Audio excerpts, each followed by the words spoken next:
একজন সাহাবীর নাম সাদ বিন মুয়াজ। কি নাম? নবী করিম সাল্লাল্লাহু আলাইহি ওয়াসাল্লামের সাথে একদম ডান হাত হয়ে যুদ্ধ করেছেন দীর্ঘদিন। বদর তিনি বীর সেনা, উহুদের বীর সেনা, ঠিক আছে। খন্দকের যুদ্ধেও বীর বিক্রমে যুদ্ধ করেছেন। তিনি আনসার সাহাবী, একদম মদিনার নেতা সাহাবী। সব সাহাবী কিন্তু একরকম নন।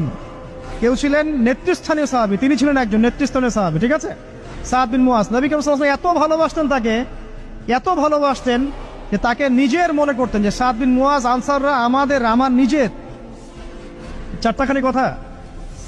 এই সাহাবীর খন্দকের যুদ্ধে এই যে হাতের এই দিকে, সম্ভবত হাতের এই রগের মধ্যে একটা তীর এসে লাগে এখানে, এবং তীরটা তিনি বের করতে গিয়ে রক্তটা ছিঁড়ে যায়। এরপর ফিনকি দিয়ে রক্ত বের হওয়া শুরু হয়। চিকিৎসা করে করে রক্ত বন্ধ করা যায় নাই, এবং এই রক্তের প্রবাহিত রক্তেই আল্লাহর ইচ্ছায় তিনি শাহাদাত বরণ করেন, তিনি ইন্তেকাল করেন। নবী করিম সাল্লাল্লাহু আলাইহি ওয়াসাল্লাম প্রচন্ড ব্যথিত হন, মানে মনটা তার খুব নরম হয়ে যায় সাদ বিন মুয়াজ রাদিয়াল্লাহু আনহুর জন্য। তো এই সাহাবীর যখন জানাজার নামাজ পড়ানো হচ্ছে, নবীজি বলছেন 70,000 ফেরেশতা তার নামাজে অংশ নিয়েছে। আর এই সাহাবীকে যখন কবরে শোয়ানো হয়েছে, নবী করিম সাল্লাল্লাহু আলাইহি ওয়াসাল্লাম পরে জানিয়েছেন কবরের যে মৃদু চাপ